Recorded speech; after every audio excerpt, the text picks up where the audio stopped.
So continue our discussion of miscellaneous equations. We'll take a look at the next example. And in this example, we have what looks to be a pretty simple type of setup. Now, we're told to solve, as it's an equation, which is just a fancy math way of saying get x all by itself. So for us in this problem, what we really need to do is to get rid of the exponent of 2/3 on the x. So the easiest way to do this is actually raise both sides to the 3/2 power. And you can see on the left, when we take the 2/3 and multiply it with the 3/2, that just leaves us with x to the first. On the right, now we have this 1/2 to the 3/2. Now, we would need to simplify this, and we also need to be really careful. When you raise both sides to a rational exponent, anytime that denominator is an even number, what you've done is essentially even-rooted both sides. And in this case, it would be a square root. And when we even root both sides and we put that in the problem ourselves, we also have to remember the plus and minus. So we have x equals plus or minus the square root of 1/2 cubed. So I'll continue down here, simplifying that right side. That's going to be 1 over the square root of 8 and 1 over 2 root 2. Now, we'll go ahead and we can rationalize this, and it cleans up pretty nicely. So if I do a root 2 over root 2 to rationalize, x is going to be plus or minus root 2 over 4. The square root of 2 times square root of 2 is 2. 2 times 2 gives us the 4 in the denominator. So the two answers to this one would be plus or minus root 2 over 4.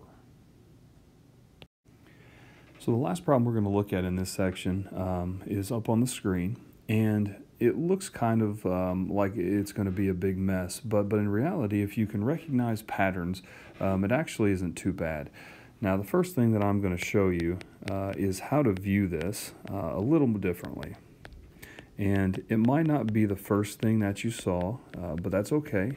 At this point now, we've taken the original and I've just written it so that it looks different. It still is the exact same thing.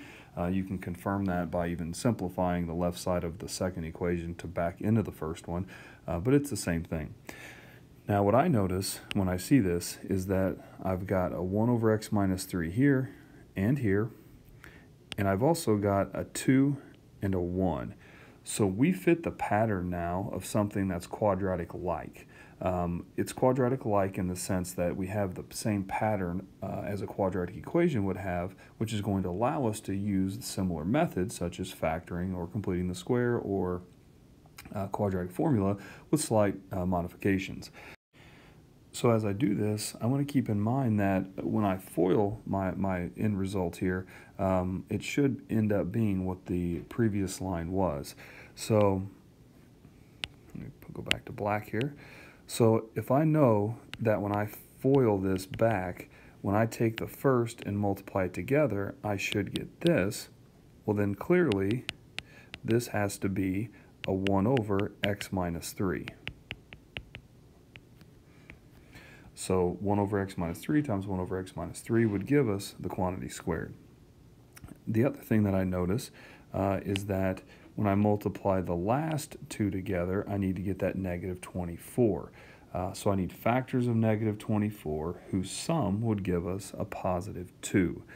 So it looks like that would be a 6 and a 4. And the 6 would have a plus in front of it, and the 4 would be negative.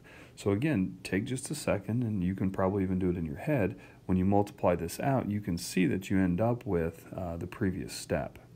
So now once we have it factored, we continue as we always would.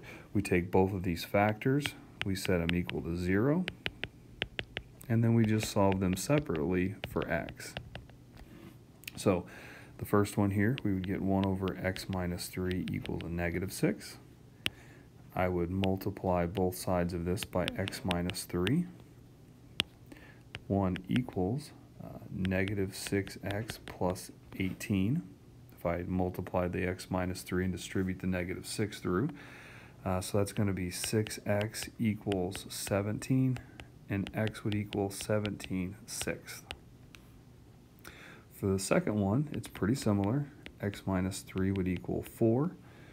I would multiply both sides by the x minus 3.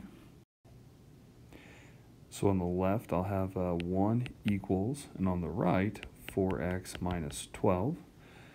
So I'll go ahead and add the 12 to the other side. And finally, when I divide by 4, I get x equals 13/4. So what originally appeared to be a pretty nasty equation ended up being not too bad, because we were able to catch the fact that it was quadratic-like, apply those same properties to solve it as we normally would, and it falls apart pretty nicely.